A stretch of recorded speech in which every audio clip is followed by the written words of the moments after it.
Welcome back. So today I'm going to talk about the New York Islanders, a team that is well below the playoff line that was not expected to be.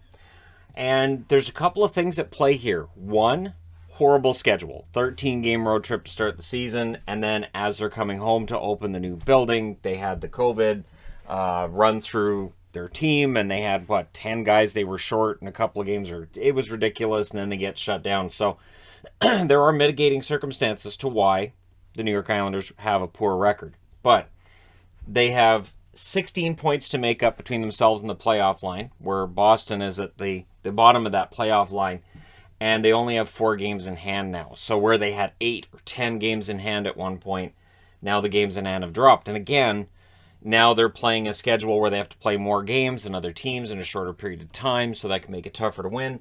And so there are a lot of built-in excuses. There are a ton of built-in excuses for the New York Islanders that Lou Lamoriello can look at and say, you know what, this year was just a disaster, and we're fine. Meaning, we think that we can still compete next year. All this, that's possible. I'm just saying it's possible. At the trade deadline, they have $12,688,620 in cap space, according to Cap Friendly. So, in the event that a team needs to get rid of some money at the deadline so they can add somebody, the New York Islanders could be a player there. They could be a team that picks up a contract at the deadline along with a draft pick, that kind of thing. Because this team isn't getting younger. They have an average age right now of 29.75. I pulled that from Elite Prospects. Washington second in the league at 29.12. So for the Islander fans who feel like we seem to be a bit older, yep. As a comparison, number 32 in the league, the youngest team in the league is New Jersey with an average age of 25. So about 5 years younger on average. And it shows. It shows there's a youthful energy with the New Jersey Devils, and with the Islanders, that same level of energy isn't quite the same. Now, with the Islanders, the good news is with the amount of veterans they have, they can play systems quite well. And with Barry Trotz behind the bench, he can usually get more out of a team than he should. And maybe that's what's happened the last couple of years, where this team's been in the playoffs and they've done quite well in the playoffs. 2020, they were, I thought, the toughest out that Tampa Bay had. But now we're looking at a team that is not making the playoffs. So that changes the whole narrative, right?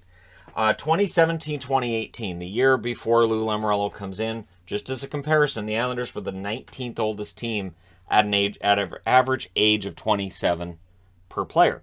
So they've gotten older. In the offseason, they got older again with adding Zdeno Chara.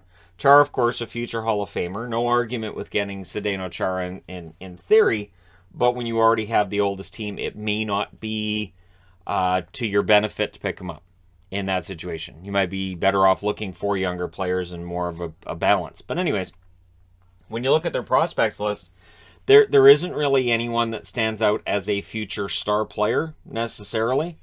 R2 Ratu has had a good season so far, about a point per game for him in Liga.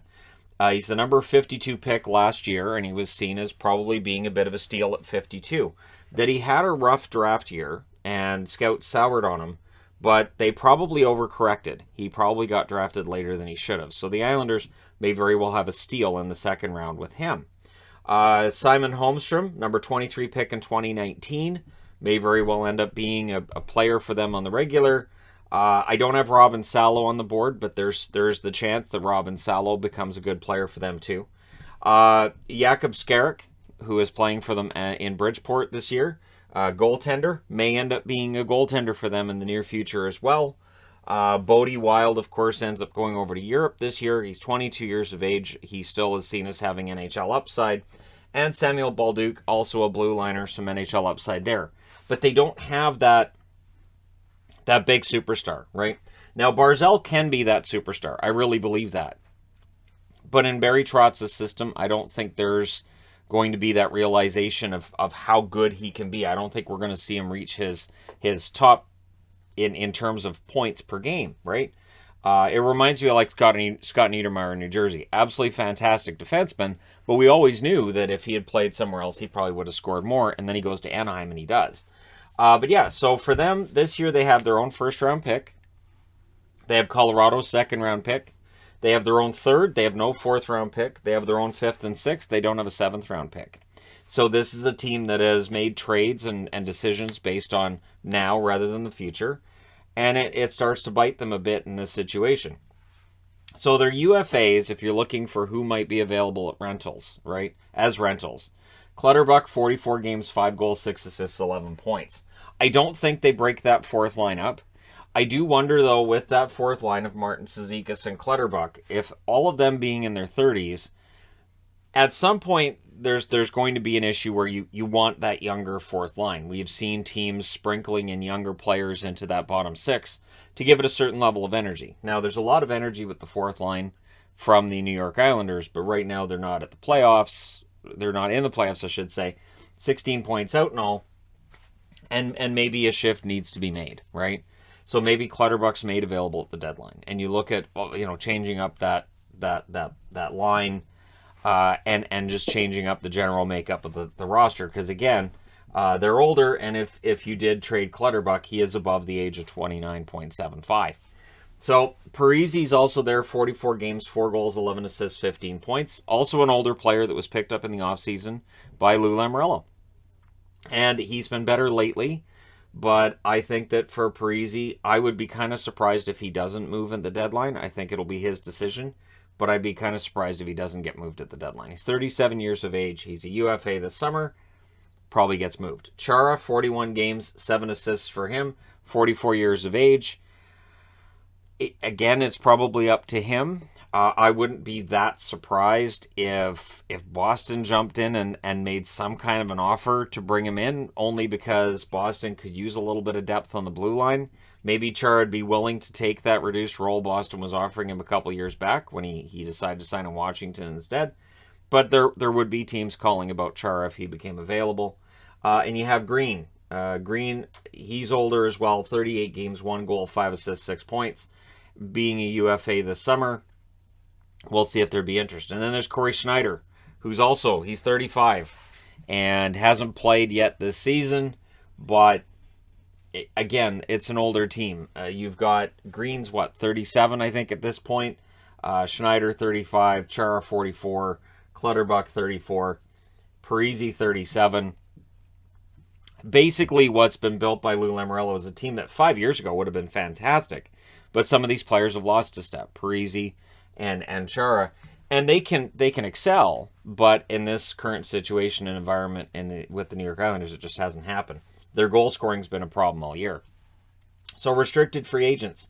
Kiefer Bellows is an RFA this summer, 21 games, 3 goals, 7 assists, 10 points. And he can look really good some games, and I like Bellows. I still think there's some upside there. Noah Dobson's been kind of sort of fantastic. 42 games, 8 goals, 14 assists, 22 points. So he has done well on a team that has had its issues. And Sebastian Aho, 14 games, 3 assists. And so Aho and RFA this summer, they probably keep him around. How much top 6 upside is there? We shall see. But yeah, for the Islanders, they have some decisions to make. But I'm kind of thinking if they're going to move guys, they might want to move a couple of guys who have term as well. So the goal scoring for them, 2.45 goals per game is not enough. And that really is their Achilles heel. Now, some of this might be Barry Trotz's systems as well. But when you look at the stats in Washington while he was there, Washington was a very adept scoring team. Of course, he doesn't have Ovechkin with the Islanders. And there isn't really that pure goal scorer there. There are some guys who could be. Wallstrom stands out to me as a guy who could be that pure goal scorer. And Bellows, again, at certain points, that seems to be there. And then, yeah, I mean, we'll see whether or not that shows up with Bellows. Beauvillier's been snake bit all year. He should at least be a 20-goal scorer. He's been snake bit all year. So, yeah, the goal scoring's an issue. Their power play, part of that, too, 18.6%. They're getting 28.9 shots per game. They're allowing 31.2. So they're allowing too many shots, which in previous seasons it feels like was similar to what we're getting now. They're just not getting the wins they were getting the last couple of years. So in the first period, they're getting outscored 44-33. In the second period, they're actually outscoring their opposition 35-30. So the long change helps them. That's all that experience with the older players. And then in the third, I'm kidding. And then in the third, they get outscored 47-39. And in overtime, they're getting outscored 3-1. So the only period where they're outscoring their opposition is the second. It's been a consistent. They're close. Like, it's not like there's a period where they're getting annihilated, but they're allowing more goals than they score a little too often, which is how you end up below the playoff line. Their hits per 60 minutes is high. At 26.38 hits per 60 minutes, they're fourth in the NHL. Blocked shots, also high. 14.65, which is seventh. And when you see the blocked shots are that high, that tells you these shots against would be higher if you didn't have really good shot blockers out there, meaning the defense might actually be allowing a little, like, more opportunities than what the 31.2 shots tell us, but they're blocking some of their mistakes. Their giveaways per 60 minutes, an alarmingly high 9.8, which is sixth in the NHL, and their takeaway rate per 60 minutes, 5.64, that's 25th. So they're coughing up the puck often, and they're not taking the puck back as often as you need to. So this is all around a sign of a team that's just been struggling. The interesting part to me is you've got Barry Trotz behind the bench. Barry Trotz should have no concern for his job, but if this was a team that was coached by Dave Tippett, if this was a team that was coached by Travis Green, if this team was coached by Ella Vigneault, odds are there would be questions about whether or not he should be behind the bench.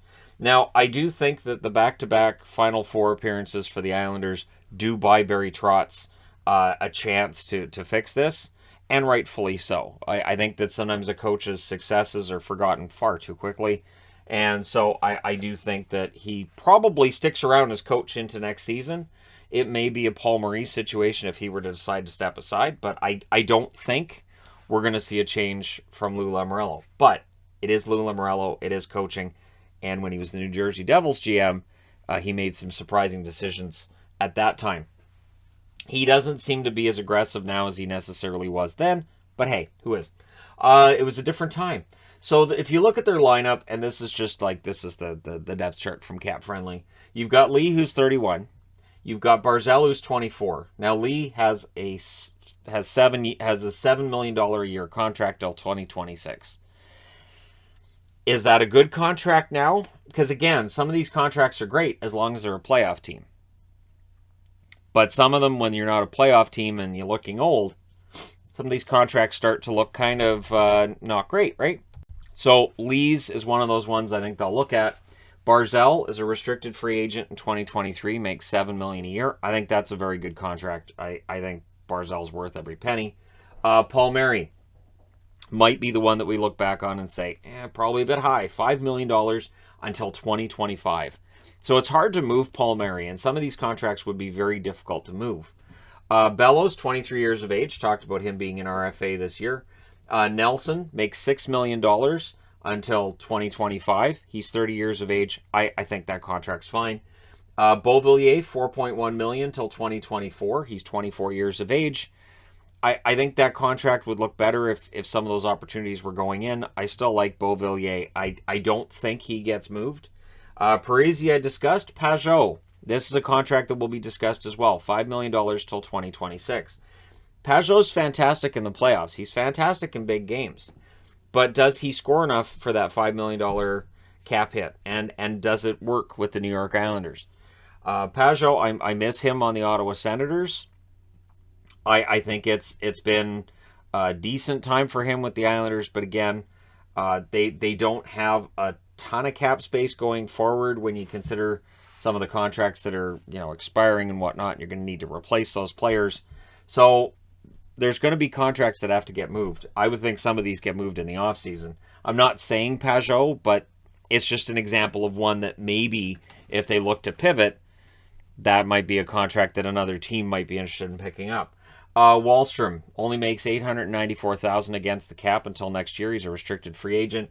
Wahlstrom's 21 years of age, and I think he has a lot of upside. I am surprised he doesn't score more than he does. And if you think he deserves more ice time, I'm right there with you. I think Wahlstrom has a lot of potential. Martin, $1.5 million until 2024, 32 years of age. Again, this line there, as they call it, the identity line, it's been very good for a long time. But at this point, it might be best for the Islanders to think of a different way forward, and it might involve moving a piece on this line, which will not be Cizikas. He is signed until 2027 for $2.5 million. So, $2.5 million cap hit till 2027. A, I don't think the Islanders move him.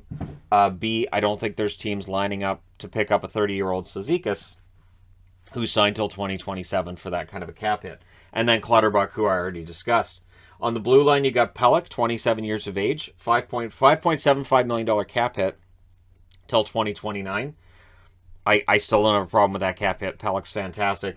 Mayfield, 29 years of age, $1.45 million cap hit until next year. Again, I don't think there's any issue with the top two here, really. Chara, 44 years of age, we've discussed. Dobson, half his age at 22, we've discussed as well. Aho, 26 years of age, discussion done with him because it's over here. And Pulock, 27 years of age, $6.15 million cap hit until 2030. So that cap kicks in next year. And still, Pelech and Pulock, I think, are two of the more underrated defensemen. I don't give any blame to them for things not necessarily going well for the Islanders. And I think that they are two keystone members of this team for at least the amount of time that those contracts run. And I like them a lot. Sorokin, 26 years of age, makes $4 million under the cap until 2024. Varlamov, $5 million cap hit until next year. So, in discussing goaltenders over the last few weeks, right, and teams maybe being in the market for goaltender, does Varlamov end up hitting the market? It's crazy to think of, but he's an unrestricted free agent next summer, and there's the cap there, right? So there's the $5 million cap hit. There might be a team that, if the Islanders are willing to retain some salary, might show some interest in Varlamov for cap certainty next year. And he's 33 years of age, which for a forward that's older. For a defenseman it can be. Goaltenders, you might be okay with a 33-year-old goaltender. So we'll see if Varlamov ends up hitting the market. Johnston, 2026 is when he becomes a UFA, makes $1.1 million till then, 28 years of age. I don't see there being a lot of interest there. And Bailey, 32 years of age, $5 million till 2024. We've been debating Josh Bailey the entire time this channel's been around. I've been debating Josh Bailey since he was drafted, where I was really surprised he got drafted where he did and when he did. But Josh Bailey, one of those players who could be part of the solution. Again, he's signed till 2024 at that $5 million cap hit. I don't think that if the Islanders made him available, that there would be a ton of interest in Bailey at this point. And that might be the biggest problem. Is that you've got a team that's older, you've got some guys having down years, you've got some cap hits that other teams may not really want to take on, may not be in a position to take them on at all. You might look as a GM and say, I love Josh Bailey, I think he'd excel here. We have no cap space to add him. And the players that the Islanders would want that would fix the cap problem, we're not willing to move. So it gets really tough to make trades these days. And the Islanders, it is an interesting situation they find themselves in. So do you look at this and say, it's a one-off, it's no big deal, they'll be fine. Just, make small changes, maybe get a little bit younger, but, reload and get ready for next year, because next year they're going to be back. Or is this just a sign the team's gone too far into the older category, and a reset, a retool, something's needed for the Islanders? So, let me know your thoughts in the comment section below, as always, regarding the New York Islanders and what they need to do. Don't forget to hit like and subscribe if you're browsing your way through, you just happened upon this video. Thank you guys so much for watching, for all your support. I will talk to you again soon.